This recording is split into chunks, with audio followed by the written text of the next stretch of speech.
బసాని కృష్ణ, నా వాయిస్ వినిపిస్తుందా? ఒకసారి రిక్వెస్ట్ పెట్టి నేను యాక్సెప్ట్ చేస్తాను. నా వాయిస్ వినిపిస్తుందా అయితే నీకు?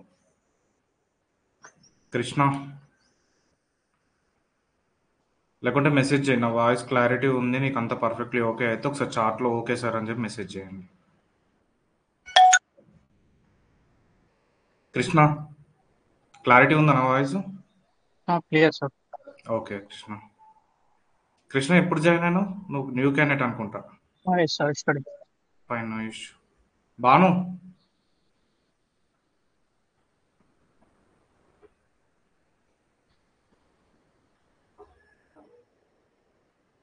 Okay, I'll start the class. So, we are starting with the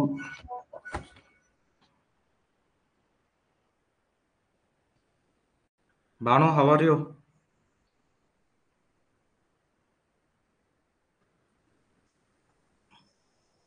Banu, how are you? All good? Okay.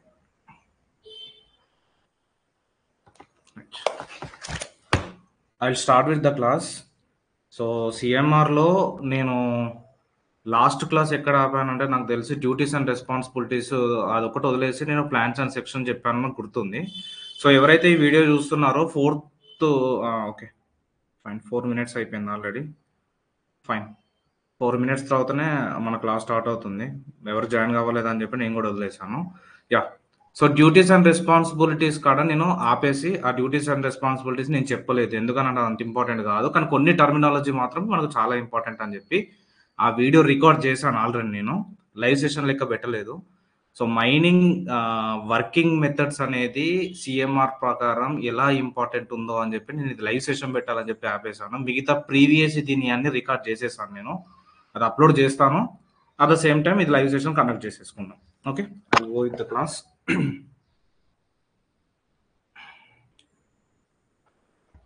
So ఒకటి గుర్తుపెట్టుకోండి, ఎట్ నౌ మైనింగ్ సిఎంఆర్ 2017 వరకు చాలా పాజిటివ్స్ వచ్చాయి మనకు. సో ఇప్పుడు కూడా అదే నమ్మకంతో ముందుకెళ్దాము. జస్ట్ నేను చెప్పిన ప్రకారం మీరు నేర్చుకోవడానికి ట్రై చేయండి. దాని తర్వాత మీరు సిఎంఆర్ చదవండి, ఈజీ అయిపోతుంది. అంతే తప్ప మీరు డైరెక్ట్ బ్లైండ్గా సిఎంఆర్ చదివితే మీకు ఎలాగో అర్థం కాదు సరిగా. సో మనకి ఇక్కడ ఏముందంటే రెగ్యులేషన్ 104 నుంచి స్టార్ట్ అవుతుంది, ఏది మైనింగ్ మెథడ్స్ వచ్చేసి. సో ఇందులో మనకి ఇంపార్టెంట్ థింగ్ ఒకటి సేఫ్టీ మేనేజ్మెంట్ ప్లాన్ అనేది యాడ్ అయింది. సో ఇది కాంపిటేటివ్ వైజ్ అంత ఇంపార్టెంట్ కాదు, బట్ తెలుసుకున్నాం. Safety management plan.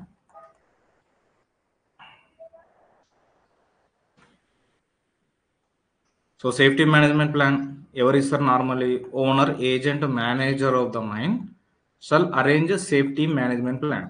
సో ఇప్పుడు నేను సేఫ్టీ మేనేజ్మెంట్ ప్లాన్ సిఎంఆర్లో ఏముంటుందో అని చెప్పి అనుకోవడం ముందు బ్లైండ్గా ఇందులోనే మనకు అర్థమైంది సేఫ్టీ మేనేజ్మెంట్ ప్లాన్.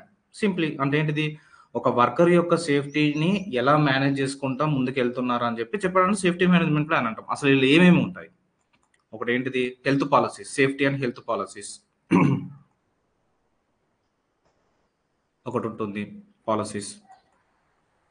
సెకండ్ది ఏముంటుంది, మోస్ట్ ఇంపార్టెంట్ ఇది స్టాండర్డ్ ఆపరేటింగ్ ప్రొసీజర్స్. ఇప్పుడు దీని మీనింగ్ ఏంటి ఒకసారి నార్మల్ ఆలోచించండి. Standard operating procedure. సో మనకు ప్రొసీజర్ ఉంటుంది. ఫర్ ఎగ్జాంపుల్ నేను కోల్ ఎక్స్ట్రాక్షన్ చేయాలి అని అంటే దాని ముందున్న ప్రొసీజర్ ఏంటిది, నేను ఆ వర్కింగ్ ఫేస్ని మంచిగా క్రియేట్ చేసుకోవాలి, దాని తర్వాత ఎక్స్ప్లోజివ్ పెట్టాలి, దాని తర్వాత ఓవర్మెన్ షార్ట్ ఫైర్ వీళ్ళందరూ చెక్ చేయాలి. అంతా ఓకే ఉందంటే నీకు మందు పెట్టేసి కొట్టేసి ఆ ప్రొడక్షన్ అనేది కింద పడేటట్టు చేసి దాన్ని మనం ట్రాన్స్పోర్ట్ చేసుకుంటాం. కానీ ఇది స్టాండర్డ్ ప్రొసీజర్, ఆపరేటింగ్ ప్రొసీజర్. ఇలా కాకుండా కూడా కొంతమంది ఏం చేస్తున్నారు, ఎలాంటి సేఫ్టీ ప్రికాషన్స్ ఫాలో కాకుండా డైరెక్ట్ అప్రోచ్ వెళ్ళిపోతున్నారు. సో అలాంటి సిచ్యువేషన్లో మనకు ఎప్పుడన్నా కూడా యాక్సిడెంట్ జరిగే ప్రొసీజర్ ఉంటుంది. కాబట్టి స్టాండర్డ్ ఆపరేటింగ్ ప్రొసీజర్ ఒకటి అనేది ఉండాలి ఎవ్రీథింగ్. ఇక్కడ స్టాండర్డ్ ఆపరేటింగ్ ప్రొసీజర్ అంటే ఎవరికి ఉంటుంది అంటే ఓనర్కి ఉంటుంది, ఏజెంట్కి ఉంటుంది, వర్కర్స్కి ఉంటుంది, అట్ ద సేమ్ టైమ్ టనేజ్కి ఉంటుంది. ఐ మీన్ టనేజ్ అంటే ఇక్కడ యూ కెన్ కన్సిడర్ ఇస్ ప్రొడక్షన్కి ఉంటుంది, నెక్స్ట్ వెంటిలేషన్కి ఉంటుంది. Everything will have standard operating procedure. దానికి ఎలా విధంగా అప్రోచ్ అవ్వాలి. ఫర్ ఎగ్జాంపుల్ నాకు 21st లెవెల్‌లో ఎయిర్ అనేది రీచ్ అవ్వట్లేదు. 21st డిస్ట్రిక్ట్‌లో గాని, 20 డిస్ట్రిక్ట్‌లో గాని ఎయిర్ అనేది రీచ్ అవ్వట్లేదు. సో, అది రీచ్ అయ్యేటట్టు స్టాండర్డ్ ఆపరేటింగ్ ప్రొసీజర్ ఏంటి? నేను డైరెక్ట్ బూస్టర్ ఫ్యాన్ వచ్చి ఇక్కడైతే ఆపరేటింగ్ చేయలేను గదా! దీనికొక ప్రొసీజర్ ఉంటుంది. అంటే మెయిన్ మెకానికల్ వెంటిలేటర్‌లో ఫ్యాన్ స్పీడ్ ఇంక్రీజ్ చేసుకోవాలనా? అలా ఇంక్రీజ్ చేయడం జరగదు. ఒక్కసారి నువ్వు మోస్ట్ ప్రాబబ్లీ ఏ మైండ్స్‌లో గూడా స్పీడ్ ఆఫ్ ద ఫ్యాన్ అనేది అంటే మైండ్ స్టార్ట్ అయ్యేటప్పుడు డిసైడ్ అయిపోతుందో మోస్ట్‌లీ అదే ఉంటుంది. సార్ మరి 21 లెవెల్ దాకా ఎట్లా పోతుందంటే మీకు తెలుసు. ఆల్రెడీ మనం డిస్కస్ చేసినట్టు వెంటిలేషన్‌లో బూస్టర్ ఫ్యాన్స్ పెట్టేసి, యాక్సిలరీ ఫ్యాన్స్ పెట్టేసి ఏదో వెంటిలేషన్ సిస్టమ్ పెట్టి లోపలికొచ్చేటట్టు చేస్తారు. Okay. So, next eliminate the risk.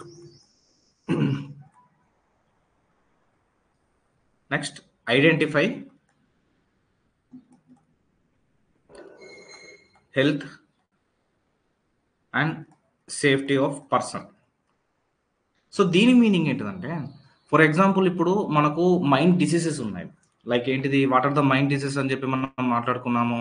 Nystagmus, ankylostomiasis, anthraconiosis, silicosis, siderosis, pneumoconiosis. నేను ఆల్రెడీ దీని గురించి వీడియో చేశాను. ఆల్రెడీ చూడండి ఒకవేళ అయితే. సో, ఆ డిసీజెస్ రాకుండా నేను ఫస్ట్ ఐడెంటిఫై చేసుకోవాలి. ఫర్ ఎగ్జాంపుల్ ఇప్పుడు హుక్వార్మ్ డిసీజ్ అని చెప్పి అన్నాము. అది ఈ డిసీజ్ ఎలా వస్తుంది? ఎక్కువ రోజులు నువ్వు బ్లాక్ వాటర్‌లో అంటే అంతే కదా! Cold water. బ్లాక్ వాటర్ అంటే కోల్డ్ వాటర్. కోల్డ్ వాటర్‌లో నిలబడి ఉంటే అందులో ఒక చిన్న బాక్టీరియా మైనస్ అనీమియా అనే ఒక బాక్టీరియా బాడీలోకి ఎంటర్ అయ్యి నీకు ఆ డిసీజ్ అనేది వస్తుంది. సో, అలా రాకుండా నువ్వు ఏ రోజుది ఆ రోజు క్లియర్ చేసుకుంటా ఉన్నాం అయిపోతుందని చెప్పి అంటే సో, ఈ సేఫ్టీ మేనేజ్‌మెంట్ ప్రొసీజర్ మొత్తం దీని వల్లనే ఏంటిది ఎక్కడ రొటేట్ అవుతుందనంటే ఈ elimination of the risk and health ప్రొసీజర్‌ని డిసైడ్ అవుతుంది. సో, ఇందులో మనకు కాంపిటీటివ్ వైస్ సారీ. యాహ్! ఇందులో మనకు కాంపిటీటివ్ వైస్ అడిగే క్వెషన్ ఏంటిది ఎక్కువ? ఇదొక్కటే. ఈ టాపిక్‌లో మాత్రం రెగ్యులేషన్ ఒక్కటే అడుగుతారు సేఫ్టీ మేనేజ్‌మెంట్‌లో. ఎందుకంటే ఇదంతా అడగడు. ఇప్పుడు మనం డిస్కస్ చేసిందంతా. సో, చూసుకోండి కొద్దిగా. నెక్స్ట్ సి నాకు తెలిసి ఆల్రెడీ మీరు సీఎంఆర్‌లో ఈ టాపిక్ స్టార్ట్ చేసే ఉంటారు. లైక్ ఇప్పుడు మనం ఏది డిస్కస్ చేసుకోబోతున్నామంటే manual OC working, mechanised OC working. అంటే ఏంటిది? స్లోప్ ఎంత ఉండాలి? హైట్ ఆఫ్ ద బెంచ్ ఎంత ఉండాలి? ఇన్సిట్యూ పిల్లర్ అంటే ఏంటిది? హార్డ్ అండ్ కాంపాక్ట్ ప్రాస్పెక్టింగ్ అంటే ఏంటిది? అని చెప్పి మీరు చదివి ఉంటారు, నోట్స్ రాసుకొని ఉంటారు. కానీ ఈ ఒక్కసారి మాత్రం నేను రాసిన విధంగా రాసుకోండి. ఎందుకంటే ఈజీ ఉంటుంది అది. అనవసరంగా ఇది చాలా కన్ఫ్యూజ్ అయిపోతారు మీరు. ఈ విధంగా రాసుకోండి. డిఫరెన్సెస్ లాగా. మాన్యువల్ వర్కింగ్,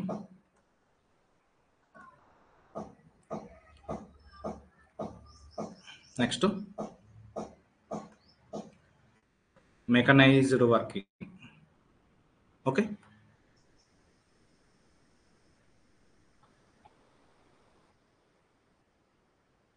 ఇప్పుడు మనం దేని గురించి మాట్లాడుతున్నాం? బెంచ్‌ల గురించి. Either bench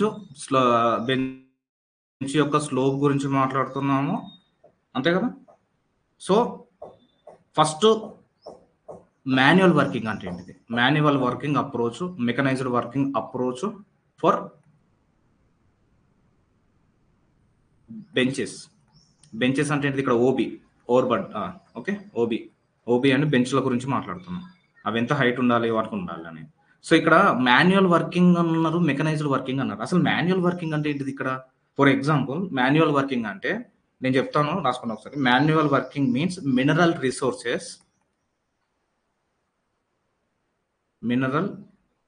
resources extracted not using heavy machinery. Just wait a second.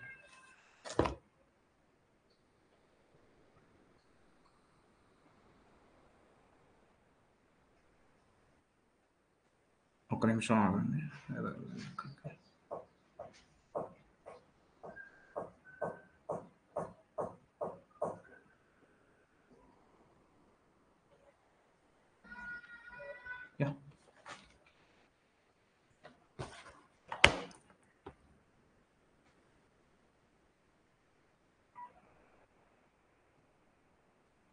Manual OC గురించి మాట్లాడాం, మెకనైజర్ గురించి మాట్లాడుతున్నాం కదా.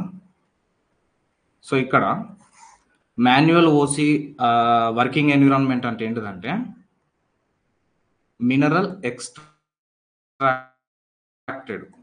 Not using heavy machinery. పెద్ద మెషినరీ కాకుండా మనం ఎక్స్ట్రాక్ట్ చేసే దాన్ని మాన్యువల్ ఓసి అంటాం. అదే ఈ మెకనైజర్లో మనం ఏముంటుంది, హెవీ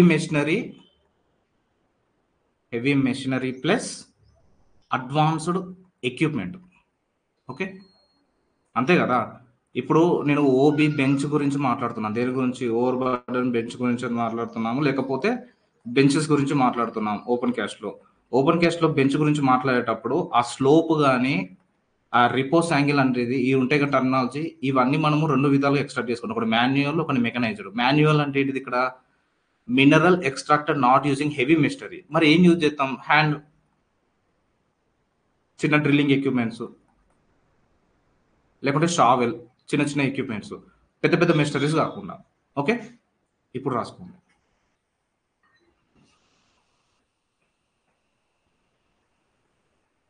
చాలా ఇంపార్టెంట్, జాగ్రత్త రాసుకోండి.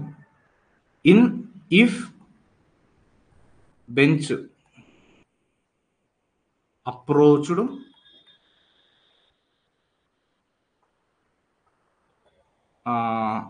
Of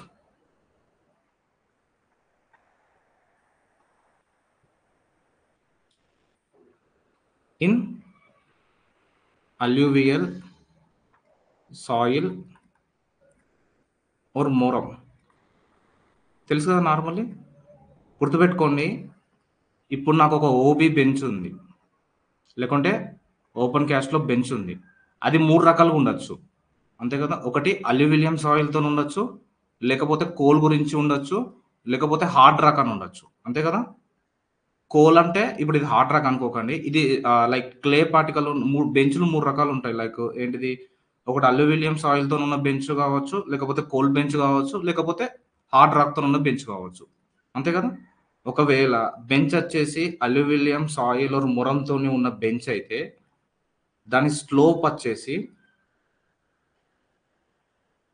should not be more than 45 degrees and bench height not more then 1.5 meters, అంతే కదా. ఇట్లా స్లోప్ వచ్చేసి not more then 45 degrees and ఈ బెంచ్ హైట్ వచ్చేసి నాట్ మోర్ దెన్ 1.5 meters. ఎప్పుడు? ఒకవేళ బెంచ్ వచ్చేసి అల్యూమినియం సాయిల్ ఆర్ మురం అయితే. ఎక్కడ? మాన్యువల్ ఓసి అయితే. నువ్వు మాన్యువల్ ఓసితో ఓపెన్ చేస్తే. In case if OB bench వచ్చేసి మెకనైజర్తో ఓపెన్ చేసుకున్నా, అంటే పెద్ద పెద్ద మెషినరీ బట్టి ఓపెన్ చేసుకున్నట్టు అయితే సేమ్. ఒకవేళ అల్యూమినియం సాయిల్ ఆర్ మురం ఇదే సేమ్ టైప్, ఈ టైప్ ఆఫ్ బెంచ్ అయితే ఇక్కడ స్లోప్ ఎంత ఉండాలి? Same. Slope should not be more then 45 degrees. But bench height ఎంత ఉండాలి? What happen?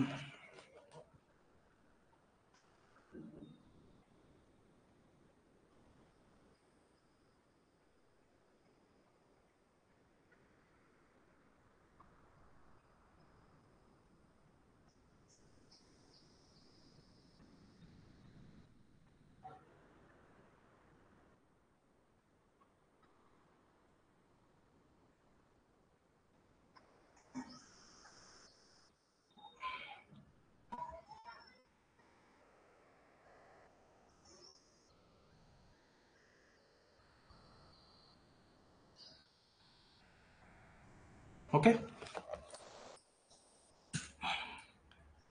ఇక్కడ బెంచ్ హైట్ ఎంత ఉండాలి? Not more then 3 meters. Okay, ఇది కరెక్ట్ చూసుకోండి. ఎందుకంటే మీరు సిఎంఆర్ చదివేటప్పుడు 2 సార్లు అల్యూమినియం సాయిల్స్ వస్తుంది, మురం వస్తుంది, ఈ స్లోప్ అని వస్తుంది, బెంచ్ హైట్ అని వస్తుంది. సో కన్ఫ్యూజ్ అయిపోతారు. నేను ఇక్కడే అందుకే డిఫరెన్స్ లెక్క నేను రాపిస్తున్నాను. ఒకవేళ ఇప్పుడు ఏంటి దీని మీనింగ్ మొత్తం అర్థం చేసుకోవాలి. ఇన్ కేస్ నేను మాన్యువల్గా ఓసీ బెంచ్ని అప్రోచ్ అవుతుంటే, ఒకవేళ ఆ బెంచ్ వచ్చేసి ఆ composition of aluminium soil or మురం అంటే క్లే పార్టికల్తోనే సుతముఖం ఆ పార్టికల్స్తో ఉన్న బెంచ్ అయితే అది slope angle not more than 45 degrees ఉండదు and bench height not more than 1.5 meters. Same thing అది ఒకవేళ మెకానికల్తోనే అప్రోచ్ అయ్యేదైతే ఏంటిది? స్లోప్ వచ్చేసి 45 degrees. సేమ్ స్లోప్ అనేది 45 degrees ఉంటుంది. బెంచ్ హైట్ మాత్రం not more than 3 meters in mechanised OC. Okay, అదే అన్న. Very very important. ఇదే ఒక పేపర్ ఉంటుంది, ఇది ఉన్న అందులో సిఎంఆర్లో ఒక పేపర్ మొత్తం ఎక్స్ప్లెయిన్ చేస్తారు కానీ కన్ఫ్యూజ్ అయిపోతారు మీరు. ఇన్ కేస్ ఆ కోల్ బెంచ్ వచ్చేసి ఆ బెంచ్ వచ్చేసి కోల్ అయితే హైట్ వచ్చేసి not more than 3 metres. Bench height వచ్చేసి నాట్ మోర్ దాన్ 3 మీటర్స్. ఇక్కడైతే అల్యూమినియం అయితే 1.5 మీటర్స్, ఒకవేళ కోల్ అయితే not more than 3 metres. Okay, అదే మెకనైజ్డ్ అయితే ఇది చాలా చాలా important. In coal bench height not more than digging height, చాలా ఇంపార్టెంట్. రెండోది widest machinery in mine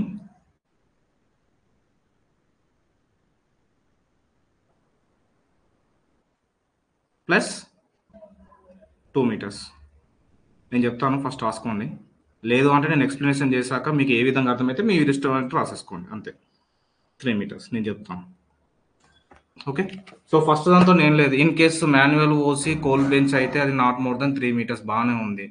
in case mechanised mine, నేను ఇంతకుముందు మెకనైజ్డ్ మైన్ అంటే ఏంటిది ఏమన్నాను, పెద్ద పెద్ద machinery or advanced technology use చేసి ఒకవేళ కోల్ బెంచ్ ఎక్స్ట్రాక్ట్ చేస్తే అది అన్నాను. In case coal bench height ఎంత ఉండాలి, ఇది చాలా చాలా ఇంపార్టెంట్. ఒకవేళ ఓసీ ఉంది, ఒక మైన్లో ఒక ఓసీ ఉంది, లైక్ కోల్ ఓసీ, అందులో ఒక మెషినరీ వచ్చేసి అన్నిటికన్నా పెద్ద మెషినరీ యొక్క వైడ్ వచ్చేసి 3 మీటర్స్ ఉంది. ఫర్ ఎగ్జాంపుల్ విడ్త్ విడ్త్ వచ్చేసి 3 మీటర్స్ ఉంది. అప్పుడు నా కోల్ బెంచ్ హైట్ ఎంత పెట్టేసుకోవాలి, మెషినరీ ప్లస్ 2 మీటర్స్, అంటే మొత్తం 5 మీటర్స్. ఇన్ కేస్ డంపర్లు అయితే డంపర్ ప్లస్ 3 మీటర్స్. ఒకవేళ డంపర్ యొక్క విడత వచ్చేసి ఎంత ఉంటే 2 మీటర్స్ ఉంటే 2 + 3 5. ఓకే, చాలా ఇంపార్టెంట్. ఫైన్. ఇది కోల్ అయితే ఈ మైన్ వర్కింగ్ లో ఈ ఒక్క టేబుల్ చాలా ఇంపార్టెంట్, చూసుకోండి. ఇన్ కేస్ హార్డ్ రాక్ అయితే హార్డ్ రాక్ బెంచ్ అయితే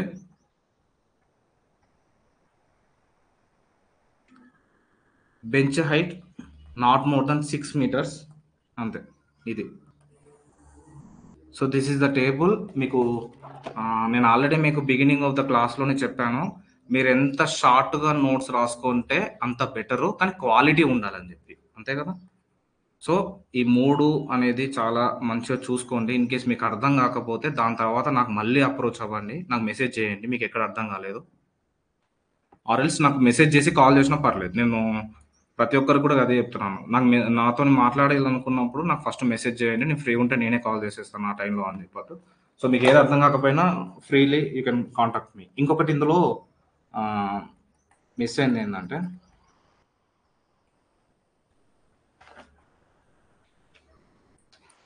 సో నిన్న నేను ఫస్ట్ క్లాస్ పేపరు చూసినప్పుడు లైక్ ఫస్ట్ క్లాస్ పేపర్ ఒకటి సాల్వ్ చేస్తున్నాను.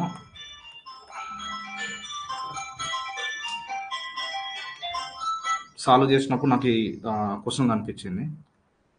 No trees loose stone or debris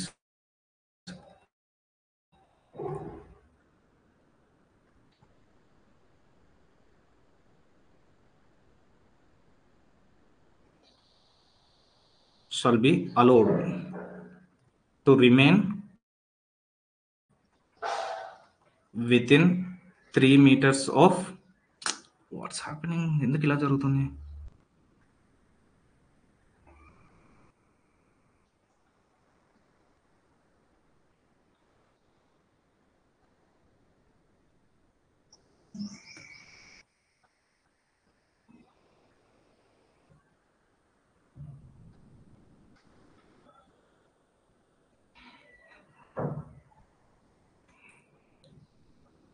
so రాసుకో normal, with in 3 meters of the edge of the excavation, 3 meters అని రాసుకోండి.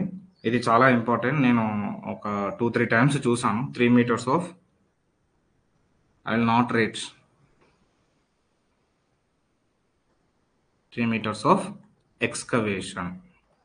ఓకే, చూడండి.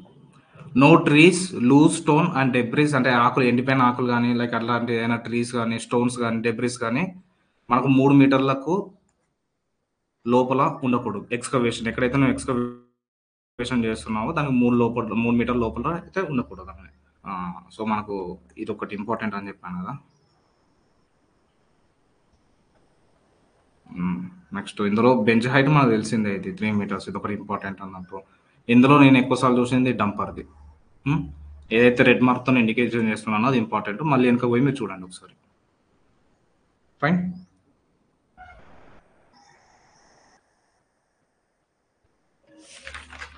Next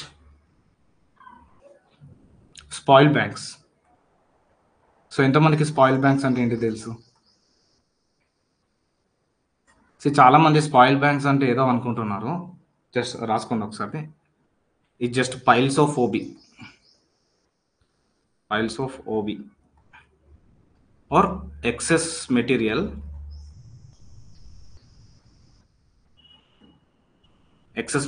of soil or rock, just like OB. ఇదంతే spoil bank అంటే just like OB.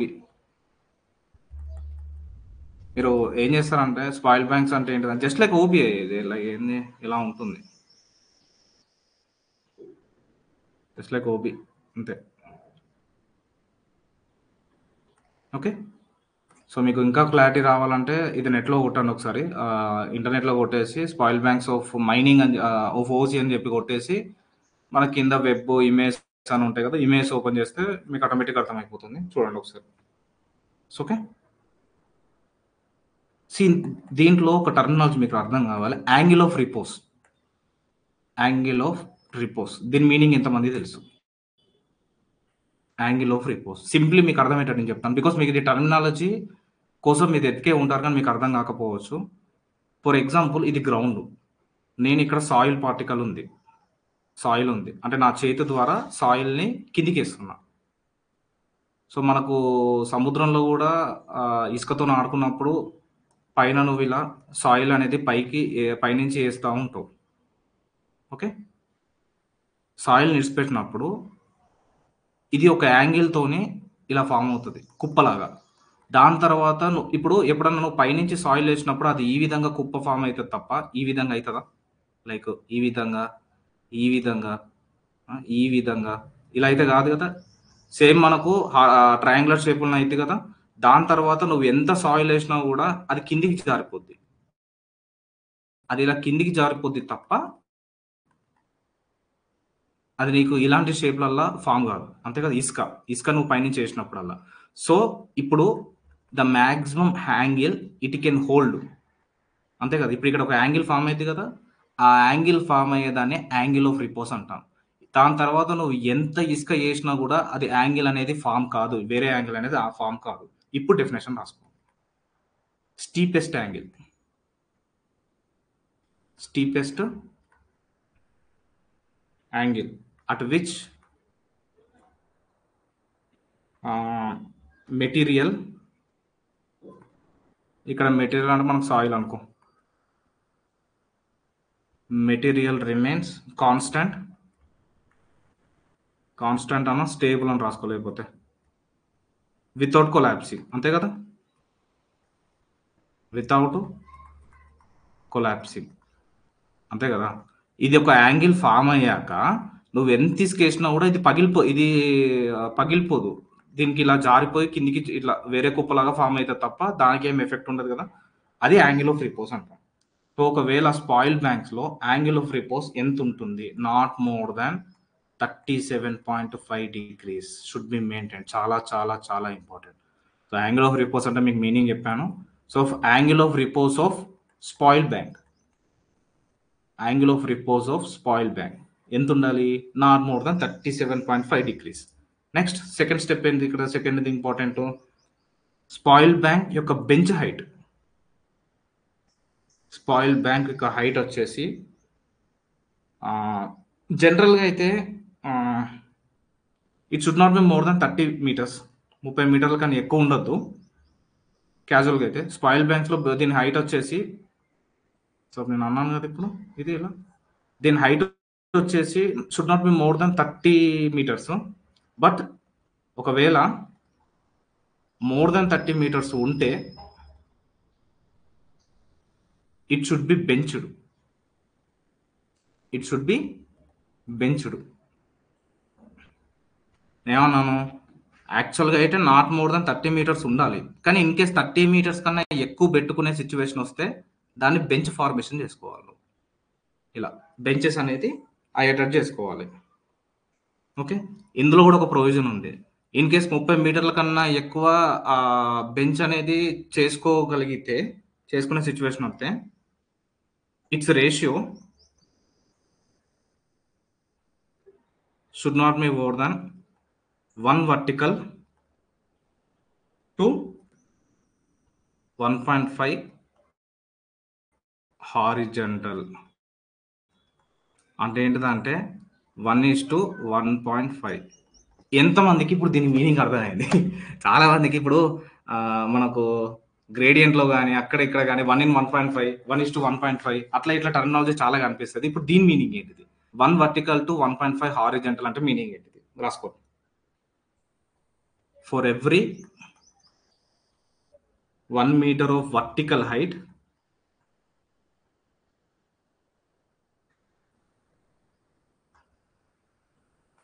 slope extended to 1.5 meters. నేను చెప్తాను.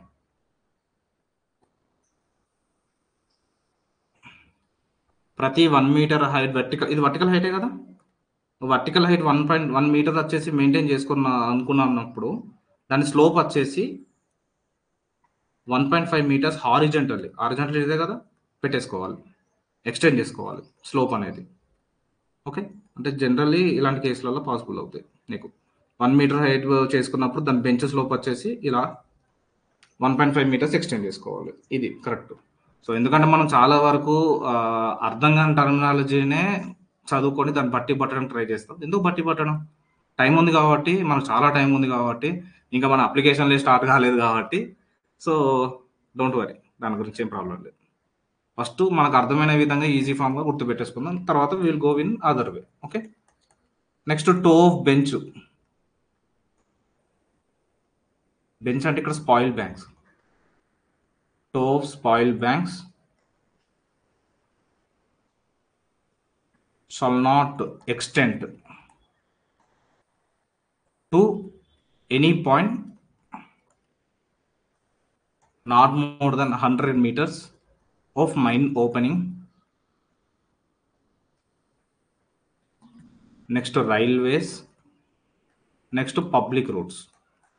Okay, ఏం లేదు, స్పాయిల్ బ్యాంక్స్ ఒకవేళ రైల్వేస్ ఉండి లేకపోతే బిల్డింగ్స్ కానీ పబ్లిక్ రోడ్స్ కానీ ఉంటే దానికి 100 మీటర్ల లోపు స్పాయిల్ బ్యాంక్ అయితే ఉండదు. ఓవరాల్గా దీని మీనింగ్ అయితే అంతే. ఓకే, సో ఇప్పుడు మీరు ఏం చేస్తారు, ఈ రోజు అయితే 100% ఓబీ నేను ఈ క్లాస్ ఇంకొక 30 మినిట్స్ బట్టు తీసిగా అయిపోయాక మీరు సిఎంఆర్కి వెళ్ళండి. 2017 సిఎంఆర్కి ఒకసారి చూడండి. అక్కడ ఉన్న పాయింట్ ఇక్కడ ఉన్న పాయింట్ మీకు అర్థం కాదు. అంటే అర్థం కాదు ఇన్ ద సెన్స్ ఆఫ్ నా వీడియో చూసాక ఇప్పుడు toe of the spoil bank next 1/5 అనేది చూసాక మీరు మళ్ళీ వెళ్ళి అక్కడ చదివితే చాలా బాగా అర్థమవుతుంది. ఎందుకంటే మీకు రేపటి రోజున ఫస్ట్ క్లాస్ ఎగ్జామ్కి, సెకండ్ క్లాస్ ఎగ్జామ్కి, ఓవర్మెన్ ఎగ్జామ్, సర్దార్ ఎగ్జామ్కి వీటికి సిఎంఆర్ అనేది బేస్ కాబట్టి ప్రతిసారి మనం బట్టి పట్టలేము. సో ఇక్కడ ఇలా. నెక్స్ట్ ఇది ఇంకోటి important. During extraction of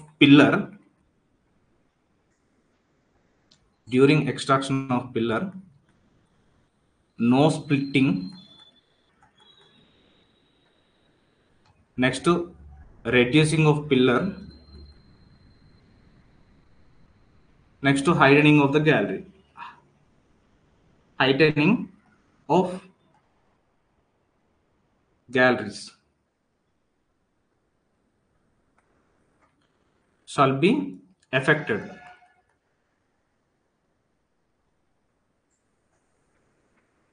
greater than 2 pillar ahead. ఇది చాలా ఇంపార్టెంట్, నేను కూడా చూసాను. కానీ ఇది ఒకసారి నేను ఇప్పుడు ఈ రాసిన రెగ్యులేషన్ నేను కొత్తగా ఇంప్రూవైజేషన్ ఏం చేయలేదు, డైరెక్ట్ సిఎంఆర్లో ఎలా ఉందో అలా చేస్తాను. కానీ దీని మీనింగ్ ఏంటో ఎక్స్ప్లెయిన్ చేయడం ట్రై చేయండి ఒకసారి. నార్మల్ ఇది ఇంపార్టెంట్ మనకి ఇప్పుడు. సో మనకు ఉన్న వాటిలలో ఇది ఇంపార్టెంట్ కదా. మీరు ఫస్ట్ ఒకసారి చూడండి, దాని తర్వాత ఇదేంటో నేను బిజీ ఎక్స్ప్లెయిన్ చేస్తాను. During extraction of the pillar, నేను పిల్లర్ని ఎక్స్ట్రాక్ట్ చేయాలనుకున్నప్పుడు ఇది స్ప్లిట్టింగ్ చేసిన యొక్క ఫస్ట్ కండిషను, లేకపోతే ఈ పిల్లర్ యొక్క హైట్ని రెడ్యూస్ చేసుకోవడం కానీ, లేకపోతే గ్యాలరీ యొక్క హైట్ని ఇంక్రీజ్ చేసుకోవాలి, అలాంటి సిచ్యువేషన్లో ఉన్నప్పుడు, అంటే నేను చేసుకుందాము అని అనుకున్నప్పుడు అది నీకు 2 పిల్లర్ ఎహెడ్ ముందు వరకు కూడా ఎఫెక్ట్ అనేది చేయకూడదు. 2 పిల్లర్ ఎహెడ్ అంటే ఇది ఇక్కడ మీనింగ్. ఫర్ ఎగ్జాంపుల్ నా పిల్లర్ యొక్క లెంత్ వచ్చేసి 10 మీటర్స్ అనుకో. నా పిల్లర్ యొక్క లెంత్ వచ్చేసి 10 మీటర్స్, లెంత్ వచ్చేసి 10 మీటర్స్. ఇప్పుడు నేను రెడ్యూసింగ్ ఆఫ్ ద పిల్లర్, ఈ పిల్లర్ యొక్క ఏంటిది, దీని ముందు యొక్క పిల్లర్ని హైట్ రెడ్యూస్ చేసుకుందాం అనుకున్నా. అలాంటప్పుడు ముందున్న 2 పిల్లర్ హెడ్ యొక్క దాని మీద ఎఫెక్ట్ పడకూడదు అని అంటారు కదా, అంతే కదా. అంటే ఏంటిది 10 + 10 మీటర్స్, అంటే మొత్తం దానికి ముందున్న 20 మీటర్స్ వరకు దాని ఎఫెక్ట్ అనేది ఉండకూడదు. సింప్లీ అర్థమైందా? పిల్లర్ ఎక్స్ట్రాక్షన్ చేసుకుందాం అన్నప్పుడు 2 పిల్లర్ల ముందు వరకు 20, అంటే ఇప్పుడు ఏంది, ఫర్ ఎగ్జాంపుల్ ఇక్కడ మీటర్లు చేంజ్ అవ్వచ్చు, బట్ పిల్లర్ అనేది కాన్స్టెంట్. 2 పిల్లర్స్ ముందు దాకా ఎఫెక్ట్ అనేది ఉండకూడదు. ఓకే, నెక్స్ట్ ఇంకొకటి,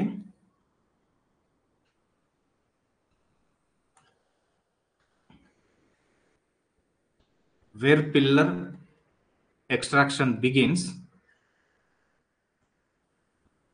కాదు, about to begins.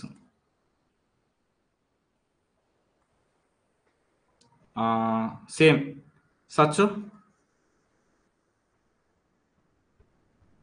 splitting, reduction of pillar and heightening of gallery. Same ide heightening of the gallery, restricted to 4 pillars. Okay, same thing malli about to begin, restricted to 4 pillars. 4 పిల్లర్ల వరకే నీకు restrict చేసుకోవాలి. Okay, ఇది important చూడండి. ఇక్కడ same ఉన్నట్టే ఉంటుంది, same heightening of the pillar, reduction of the pillar, కానీ ఇక్కడ ఎఫెక్ట్ అనేది వేరే ఉంటుంది, ఇక్కడ రెస్ట్రిక్షన్ అనే వాడు వేరే ఉంటుంది. ఇన్ కేస్ ఎఫెక్టెడ్ అనే వాడు మాట్లాడినప్పుడు 2 పిల్లర్లు వస్తాయి మనకు. రెస్ట్రిక్టెడ్ అంటే 4 పిల్లర్లు. ఇది ఒకసారి చూసుకోండి. నెక్స్ట్ ఇన్ఫో, ఇక్కడ ఇన్ఫో డాటా అంటే information. So information regarding voids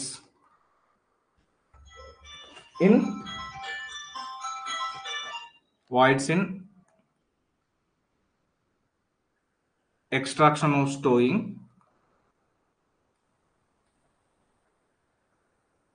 shall exhibit on 10th day of every month. Chala important, 10th day of every month.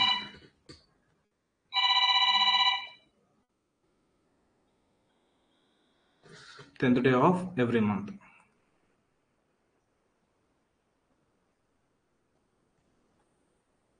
Okay, ఇది చూసుకోండి, ఇంపార్టెంట్ ఇది.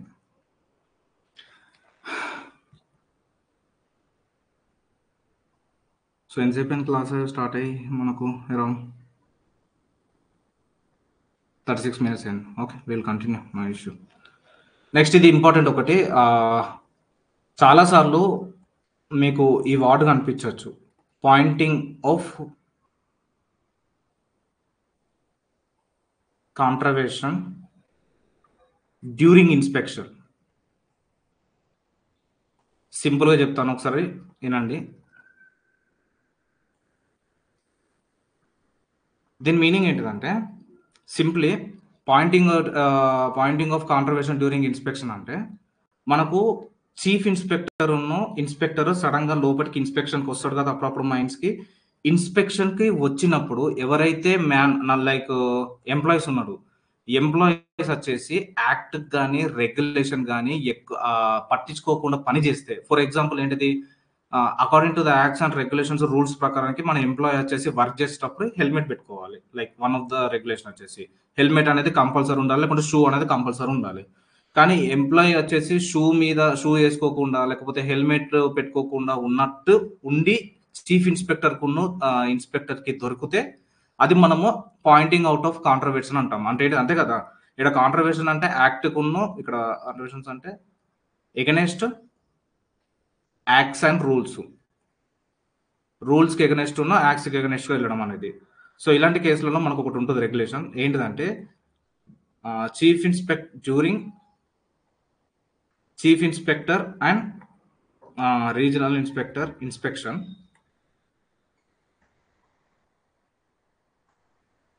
if any employee find of contravention, then his details, అంటే వాడు చేసిన తప్పు ఉన్నది కదా, ఇది ఏ విధంగా ఎందుకు అంటే ఆ ఎంప్లాయీ యొక్క డీటెయిల్స్ ఉన్నో అండ్ హిస్ ఫాల్ట్, ఇక్కడ ఫాల్ట్ అంటే ఏంటిది, ఆ ఎంప్లాయీ యొక్క డీటెయిల్స్ ఉన్నో ఏ తప్పు చేసిండో అది shall made or record in రిజిస్టర్లోకి ఎక్కియాలి వాళ్ళ డీటెయిల్స్ని and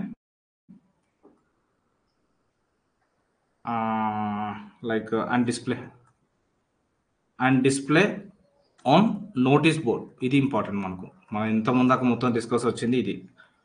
notice board not less than 15 days. ఇప్పుడు ఒకసారి చదవండి నేను చెప్పింది.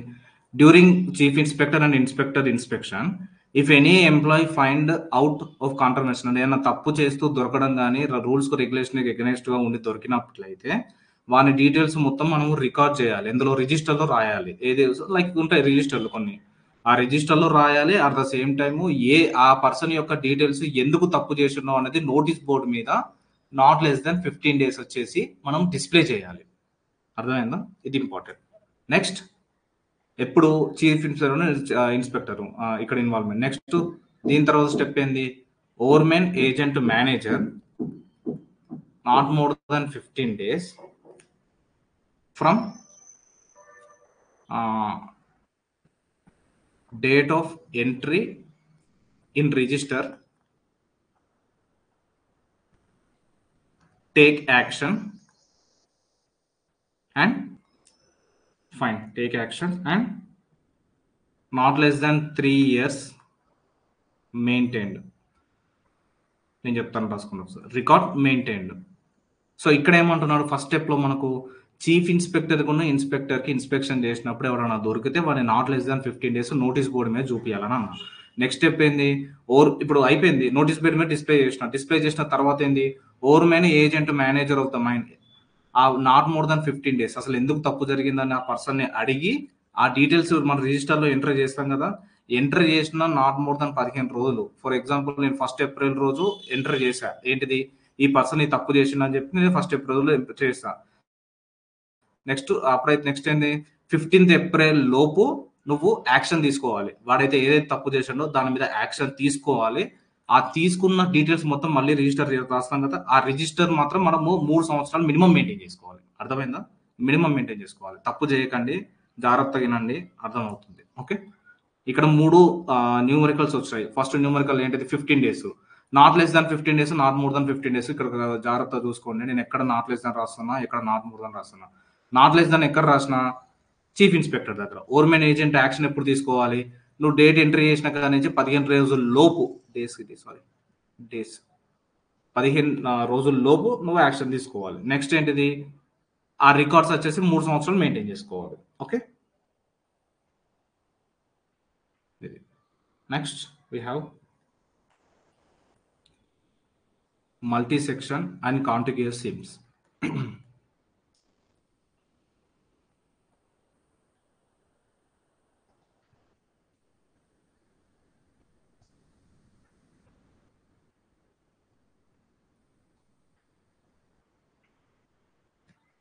రైట్, సో ఇక్కడ ఏమైనా కాంట్రవర్షన్స్ ఏంటంటే, నో వర్కింగ్ రూల్స్ ప్రకారానికి no working shall be made in more than 1 section అని చెప్పి నీకు సిఎంఆర్లో డైరెక్ట్ ఇదే పాయింట్ ఉంటుంది. ఇక్కడ 1 sectionకి నేను అడిషనల్గా చెప్పేది ఏంటో రాసుకుంటానంటే, area or portion of seam. ఇది ఇక్కడ రాసుకొని నేను ఎక్స్ప్లెయిన్ చేస్తాను. Portion of seam.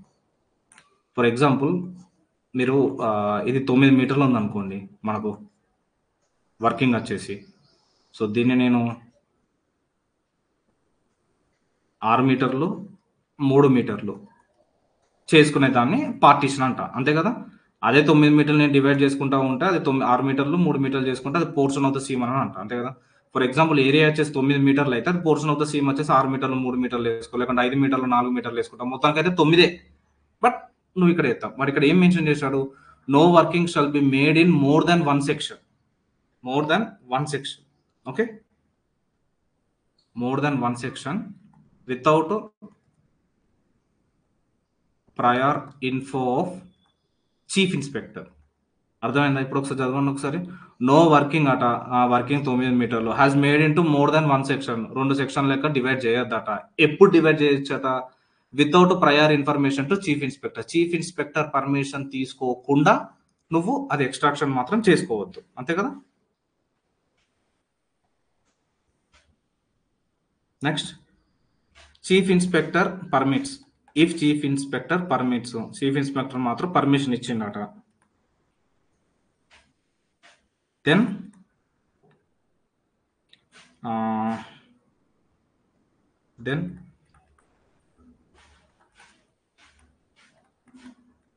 mining activities should not take simultaneously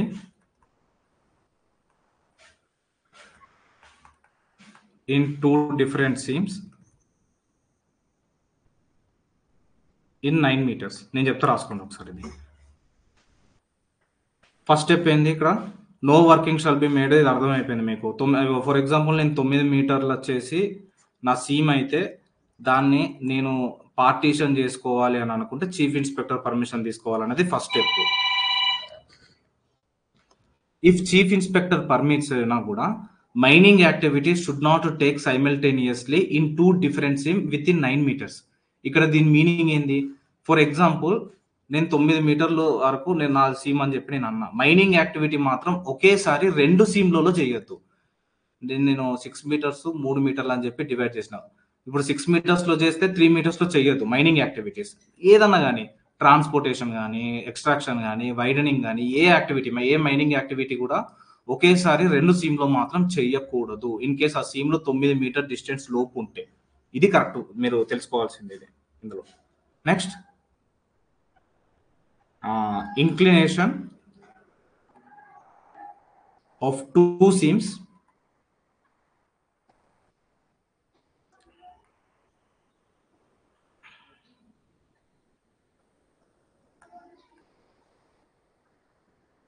(30 degrees) more than 30 degrees above or below pillar.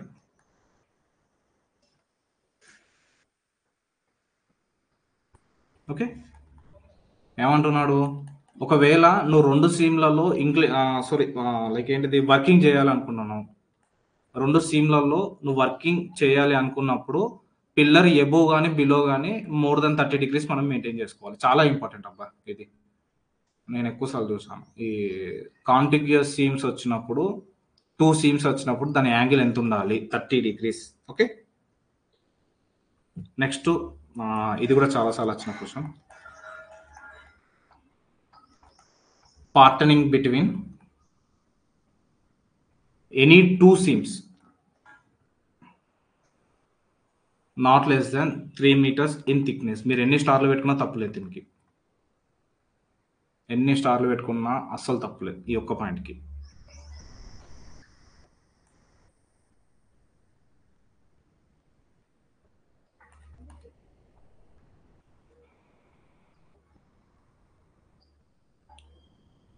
So ఇలా ఎందుకు అవుతుందో అని చెప్పి నేను కూడా చూసాను. సో ప్రాబ్లం ఏంటంటే నేను రికార్డు చేసేటప్పుడు చెమటలు వచ్చడం అనేది కామన్ అది. సో ఇది చాలా సెన్సేషన్ ఉంటుంది. అట్ ద సేమ్ టైం నేను ఫ్యాన్ కానీ ఎలాంటి ఎక్విప్మెంట్ పెట్టి రికార్డ్ చేసినా కూడా మనకు లైక్ ఆ సౌండ్స్, వేరే సౌండ్స్, అవుట్ సైడ్ సౌండ్ వచ్చేసి రికార్డ్ అవుతుంది కాబట్టి ఇలా అవుతుంది అప్పుడప్పుడు.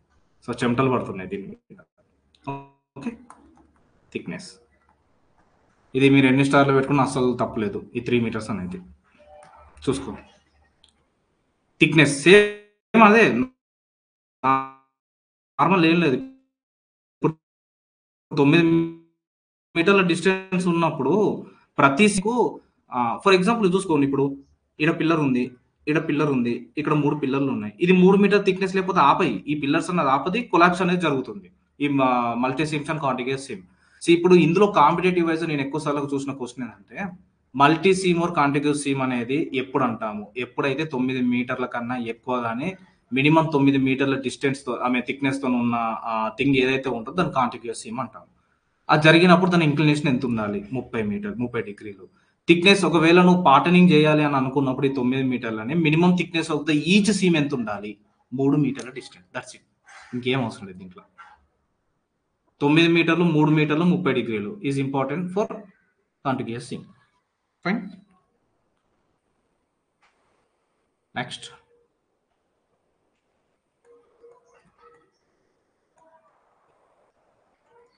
no working of extraction conducted within 45 meters of, ఇది మనకు తెలిసిన పాతది story, no issue, railways or public roads, అంతే కదా. నార్మల్ ఇక్కడ రైల్వేస్ ఉంటే మినిమం 45 మీటర్ల వరకు నువ్వు ఎలాంటి ఎక్స్ట్రాక్షన్ కానీ ఏది చేయొద్దు. కామన్ మనకు ఉంది ఇది. ఇది ఇంపార్టెంట్, 45 మీటర్. నెక్స్ట్ మనము ప్లాన్స్ ఆన్ సెక్షన్లో డిస్ప్యూట్ బౌండరీ గురించి చాలా క్లారిటీగా ఎక్స్ప్లెయిన్ చేస్తాము. ఇందులో కూడా మళ్ళీ అదే సోది పెట్టాడు. సో మనం మొత్తం డిస్ప్యూట్ గురించి మాట్లాడట్లేదు. డిస్ప్యూట్ బౌండరీ అనేది ఎప్పుడు అంటామంటే 7.5 మీటర్స్ అని చెప్పి ఉన్నప్పుడు డిస్ప్యూట్ బౌండరీ అంటాం. తెలిసిన మనం వచ్చాట్లే. ఓకే. సో డిస్ప్యూట్ బౌండరీ అంటే ఏంటిది?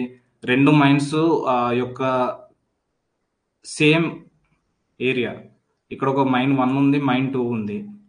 సో మధ్యలో ఒకవేళ 7.5 మీటర్ డిస్టెన్స్ ఉంటే మనం డిస్ప్యూట్ బౌండరీ అనుకోవచ్చు, బౌండరీ లైన్స్కి.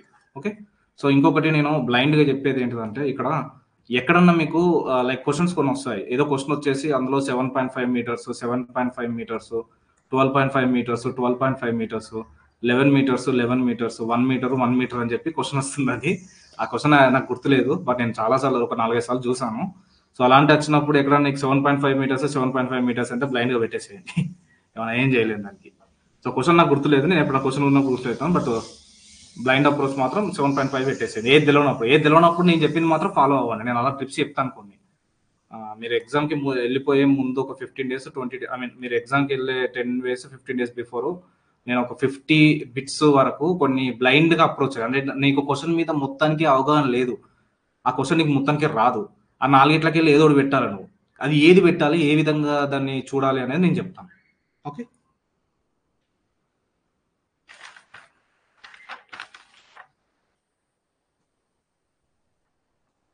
సో ఇంకొకటి నేను ఆల్రెడీ మీకు చెప్పాను, ఇది చాలా చాలా చాలా ఇంపార్టెంట్ అనేది. స్కాంప్ అంటే ఏంటిది? స్టాటా కంట్రోల్ అండ్ మేనేజ్మెంట్ ప్లాన్. చాలా చాలా ఇంపార్టెంట్. ఇది అబ్రివేషనే ఇస్తాడు మనకు. స్కాంప్ అనే వాటి ఇచ్చేసి ఏంటిదని చెప్పి ఇస్తాడు దీంట్లో. Okay. Strata control and management plan, simply చాలా చాలా ఇంపార్టెంట్. ఓకే. అంటే ఏంటిది అంతే కదా, strata control and management plan అంతే.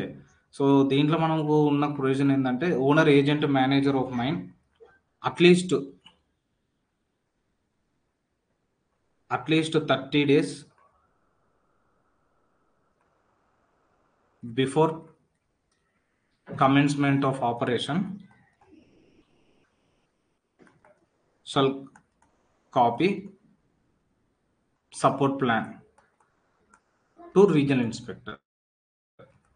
సేమ్ అంతే. ఏంటిదంటే స్టాటా కంట్రోల్ అండ్ మేనేజ్మెంట్ ప్లాన్ అంటే, ఇప్పుడు స్టాటా ఉంది కదా, ఈ స్టాటా కంట్రోల్కి నేను ఒక ప్లాన్ చేయాలి. లైక్ ఏంటిది, నేను ఎన్ని పిల్లలు పెట్టుకోవాలి, ఏ టైప్ ఆఫ్ సపోర్ట్స్ ఇవ్వాలి, ఎన్ని మీటర్లు ముందుకు అప్రోచ్ అవ్వాలి, నాకు నార్మల్గా ఈ పిల్లర్ ఎక్స్ట్రా చేసిన ఇక్కడ స్టోయింగ్ చేయాలా, లేకపోతే శాండ్తో ఫిల్ చేయాలా, లేకపోతే వేరే మీటర్తో ఫిల్ చేయాలా అనేది ఒక ప్లాన్ ఉంటుంది కదా.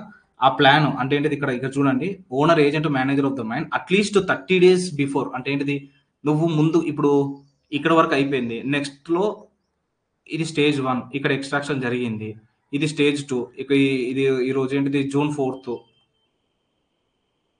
ఓకే. ఇక్కడ జూన్, జూలై 4th అంతే కదా!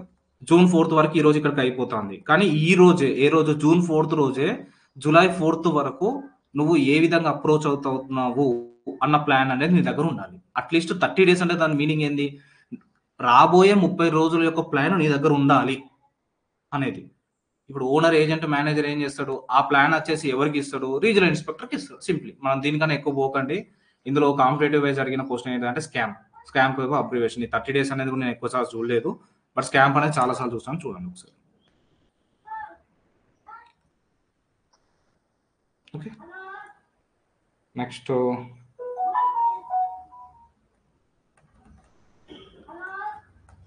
నిన్ననే like my friend and has me ఒక నార్మల్లీ చిన్న ఆర్గ్యుమెంట్ పెట్టాము దీని గురించి. నేను చెప్తాను.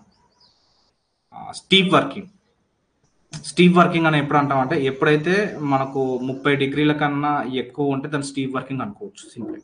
అంతే కదా! Steep working. ఇక్కడ ఏమనగానంటే ఇన్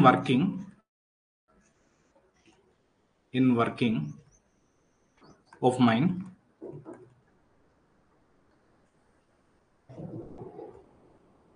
అడిక్వేట్ చాలా ఇంపార్టెంట్, చాలా important. Precautions taken, danger of falling or rolling of materials. నేను చెప్తాను ఒకసారి రాసుకోండి. సో ఇక్కడ మీనింగ్ ఏంటంటే దీని మీనింగ్ ఇది నాకు ఇంక్లినేషన్, నార్మల్గా ఇంక్లినేషన్. వాడు ఏమంటున్నా అంటే మనకి ఇంక్లైన్ మైండ్ ఉంటుంది కదా, 1 డిగ్రీ 2 డిగ్రీ 3 డిగ్రీస్ అనుకుంటే ఇంక్లినేషన్ ఉంటుంది కదా. నా పని ఏంటంటే ఇప్పుడు ఈ ఇంక్లినేషన్ ఉన్న ఏరియాలో నేను నడవాలి, లేకపోతే ఏదైనా మెటీరియల్ని కానీ తీసుకెళ్ళాలి పైకి, ఇలా తీసుకెళ్ళాలి. ఇలాంటి సిచ్యువేషన్లో ఎన్ని డిగ్రీల కన్నా ఎక్కువ ఉంటే నేను ప్రికాషన్స్ తీసుకోవాలి. డేంజర్ ఆఫ్ ఫాలింగ్ అంటే ఏంటి? దీని మీనింగ్ ఏంది? ఎన్ని డిగ్రీల కన్నా ఎక్కువ ఉంటే నువ్వు పడిపోవడానికి ఛాన్స్ ఉంది, లేకపోతే నువ్వు మెటీరియల్ తీసుకపోతున్నావు కదా, ఆ మెటీరియల్ డొర్లుకుంటే కిందికి రావడానికి కల ఛాన్స్ ఉంది, అంటే స్లిప్ అవ్వడానికి ఛాన్స్ ఉంది. అంటే 30 డిగ్రీలు చాలా ఇంపార్టెంట్. ఎందుకంటే 30 డిగ్రీలు వేరు, 45 డిగ్రీలు వేరు. చాలా మంది ఇక్కడ కన్ఫ్యూజ్ అయ్యేది. ఇది చాలా ఇంపార్టెంట్. ఒకవేళ నువ్వు ఒకవేళ స్టీవ్ వర్కింగ్లో ఇంక్లినేషన్లో వర్క్ చేస్తే 30 డిగ్రీలు దాటితే నువ్వు ప్రికాషన్ తీసుకోవాలి. ప్రికాషన్ దేనికి తీసుకోవాలి? నువ్వు పడిపోయే ఛాన్స్ ఉంటుంది కాబట్టి ప్రికాషన్ తీసుకోవాలి. ఇక్కడ ప్రికాషన్స్ తీసుకోవడం అంటే ఏంటిది? హ్యాండ్ రైల్స్ సైడ్ పొంటే హ్యాండ్ రైల్స్ పెట్టుకోవడము, లేకపోతే ఇది ఫ్లాట్ చేయడము, లేకపోతే వర్కింగ్ ప్లాట్ఫామ్ కన్వీనియంట్గా క్రియేట్ చేయడము, లేకుంటే సేఫ్టీ బెల్ట్లు పెట్టుకోవడము, అలాంటివి చేయడం. Okay. No person permitted more than 45 degrees to work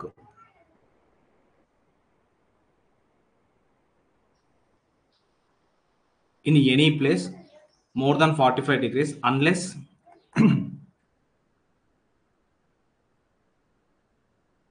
safety belt provided.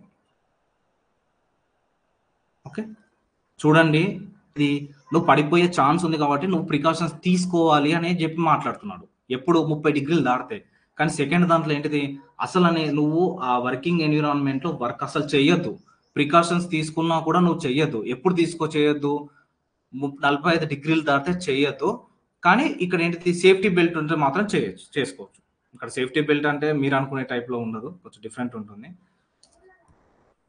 Okay, fine.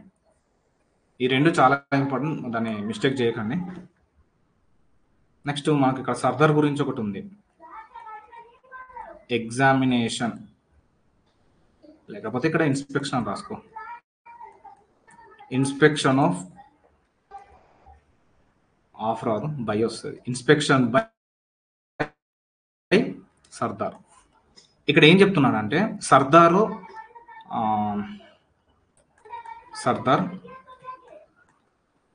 With in 2 hours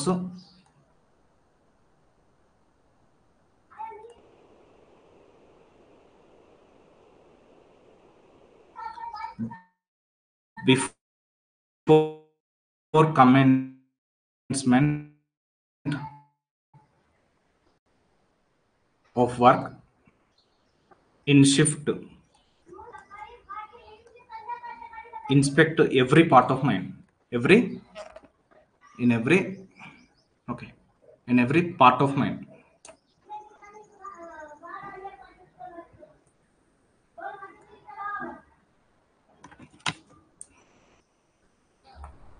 In every part of mine.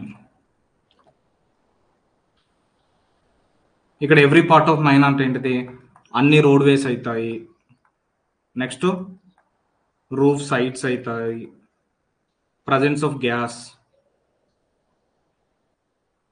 Next spontaneous heating. నేను చెప్తాను, రాసుకోండి. స్పాంటేనియస్ హీటింగ్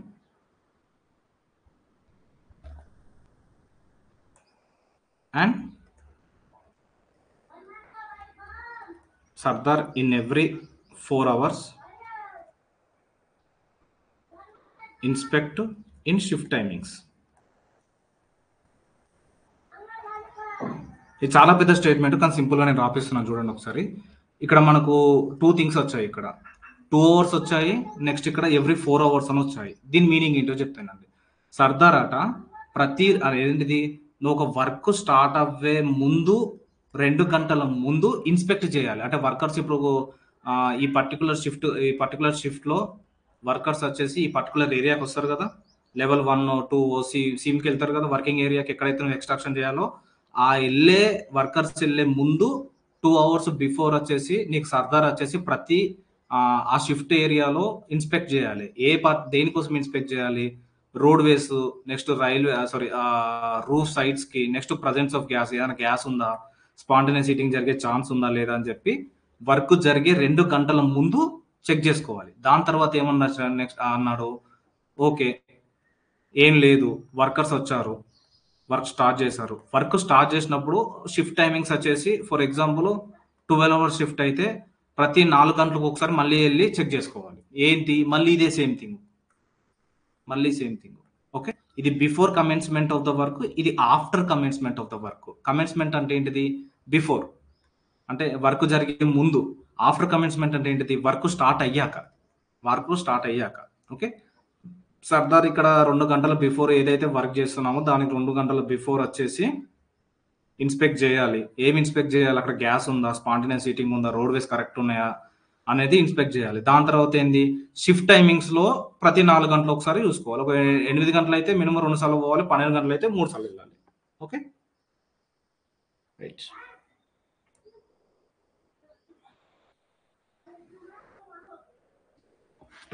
నెక్స్ట్ ఇంకో చిన్నది, ఒక 5 to 10 minutes అయిపోతుంది.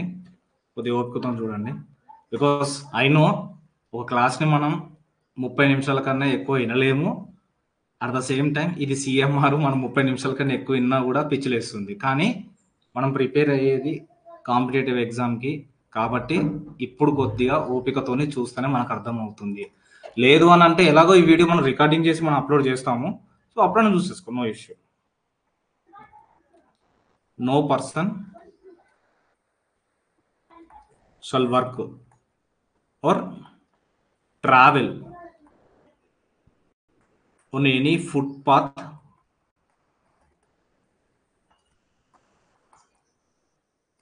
wide where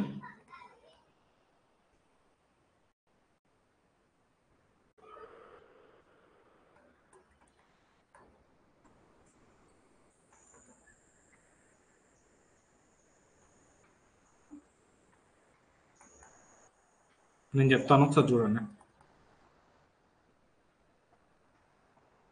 సో ఏమన్నాడు, no person shall work or travel on footpath less than 1.5 meters wide.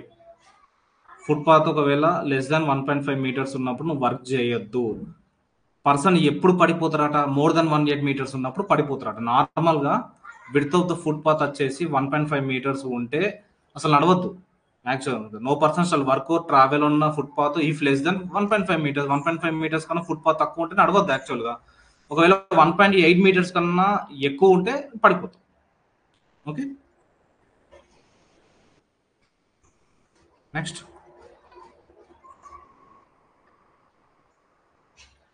ఇది ఇంతకుముందు మనం మాట్లాడుకుందే shall work or carry load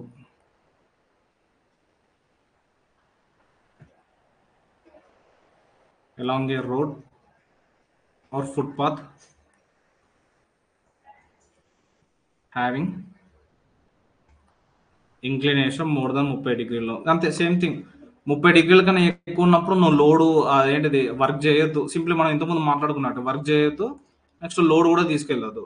తీసుకెళ్ళినా కూడా అది కింద పడిపోయే ఛాన్స్ ఎక్కువ ఉంటుంది 30 డిగ్రీలు దాటితే. 30 డిగ్రీలు దాటితే. So I think I have covered major part of the CMR of working method of working. So దీని తర్వాత మీరు చేయాల్సిన స్టెప్ ఏంటంటే సిఎంఆర్కి మళ్ళీ వెళ్తున్నారు. 2017 సిఎంఆర్ ఈ పర్టికులర్ టాపిక్ ఓపెన్ చేస్తున్నారు, వర్కింగ్ మెథడ్స్ని. మళ్ళీ ఒకసారి చదవడానికి ట్రై చేస్తున్నారు. అర్థం కావట్లేదు అక్కడ టర్మినాలజీ. అదే టర్మినాలజీ మీకు ఏదైతే అర్థం కాలేదో అది ఫోటో తీసి నాకు పంపిస్తున్నారు నా వాట్సాప్ నెంబర్కి. నేను దాన్ని ఎక్స్ప్లెయిన్ చేయడానికి ట్రై చేస్తాను. ఇన్ కేస్ అర్థం కాకపోతే మళ్ళీ ఫోన్ నాకు చేసి మీరు ఎక్స్ప్లెయిన్ చేసుకుంటున్నారు. సో ఇందులో ఏం లేదు, మొహమాట పడాల్సింది. మనం డబ్బులు పెట్టాము, మనం పెట్టిన డబ్బులకి ప్రతిదీ న్యాయం చేసుకునేటట్టే చూసుకోవాలి. సో ఇందులో ఏదైనా మిస్ అయి ఉంటే నాకు మెసేజ్ చేయండి, అది నేను మళ్ళీ ఎక్స్ప్లెయిన్ చేస్తాను.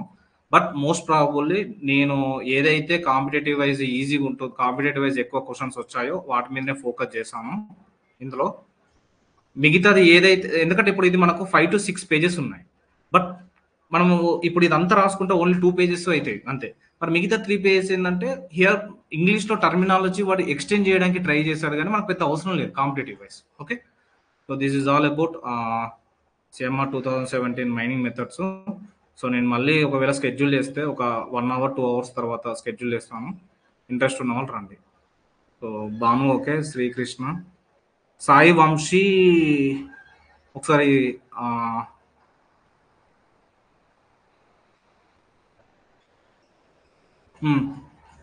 సాయి కృష్ణ లైవ్ క్లాసెస్ పెట్టే ముందు ఇన్ఫార్మ్ చేయండి అన్న, మేమంతా జాబ్ చేస్తూ మనకు లైవ్ సెషన్ పెట్టినా కూడా టు బి స్పీకింగ్ ఫ్రాంక్లీ మనము లైవ్ సెషన్లో మనం మాట్లాడుకోవట్లేదు. ఇక్కడ లైవ్ సెషన్లో మనం మాట్లాడుకోవట్లేదు. అట్ ద సేమ్ టైం మన రికార్డింగ్ కూడా అవుతాయి కదా, ఆ రికార్డెడ్ వీడియోస్ చూడు. దాని తర్వాత నీకు ఏది అర్థం కాలేదో నాకు ఫోన్ చేసి మాట్లాడు. ఎందుకనంటే లైవ్ సెషన్లో నేను మాట్లాడొద్దని ఫిక్స్ అయిపోయినా, మీతో ఎక్కువ కన్వర్జేషన్ ఎక్స్టెండ్ కావద్దు. ఎందుకంటే ఇక్కడ రికార్డింగ్ అవుతుంది కాబట్టి మనం ఎప్పుడు మాట్లాడుకుంటాం, జూమ్ సెషన్లు పెట్టుకొని మాట్లాడుకుంటాం అన్నీ అయిపోయినాక. ఓకే, నెక్స్ట్ సాయి వంశీ కొత్త క్యాండిడేట్ అనుకుంటా, ఒకసారి అన్లాక్ చేయి, నేను మాట్లాడతా నీతోటి. Basavakrishna, Sai Vamshi, Bhanu you can leave, నీకు ఓకే నాకు తెలిసి. సాయి కృష్ణ, శివకుమార్, ఎవరైనా మాట్లాడాలి అనుకుంటున్నారు నాతోటి? సాయి వంశీ ఎప్పుడు జాయిన్ అయ్యావు నువ్వు? ఐ మీన్ కోర్సులో ఎప్పుడు జాయిన్ అయ్యావు?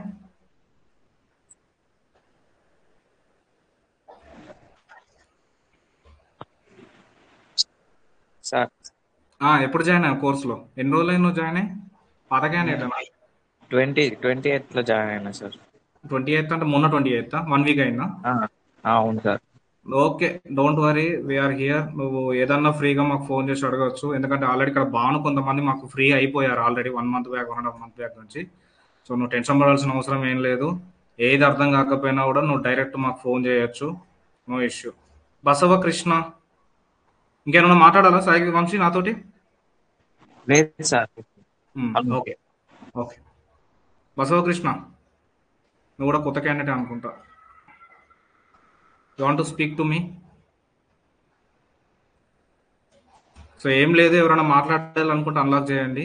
లేదు అంటే నేను కొద్దిసేపు అయినాక మళ్ళీ లైవ్ సెషన్ పెడతాను ఇంకొక టాపిక్ తోటి. ఓకే, మోస్ట్ ప్రాబుల్ ఈ 3 daysలో సిఎంఆర్ అయిపోద్ది, మీరు టెన్షన్ పడాల్సిన అవసరం ఏం లేదు. సో ఇన్ని రోజులు నేను కొంచెం వేరే కాడికి వెళ్ళాను, లైక్ ధన్బాద్ వెళ్ళాను. సో నేను దిగున్నాను అనమాట. బానువా? ఓకే, బాను ఒక నిమిషం. Krishna sir clear sir. ఎన్ని రోజులు అయింది నువ్వు జాయిన్ అయ్యి? Yesterday sir. Yesterday? Yes sir.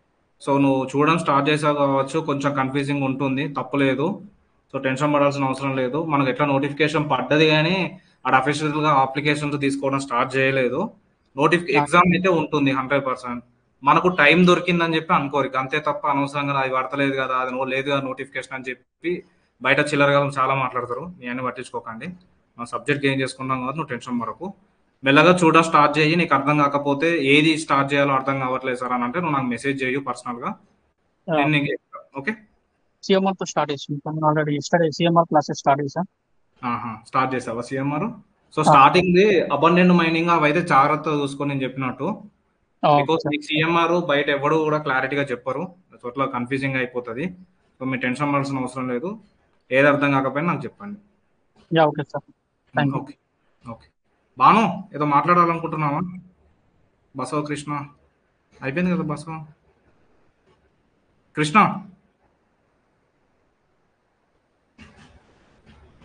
Banu. Okay, so ending the session. Thank you. ఇది రికార్డ్ అవుద్ది 1-2 అవర్స్లో, మళ్ళీ చెక్ చేసుకొని చూసుకోండి.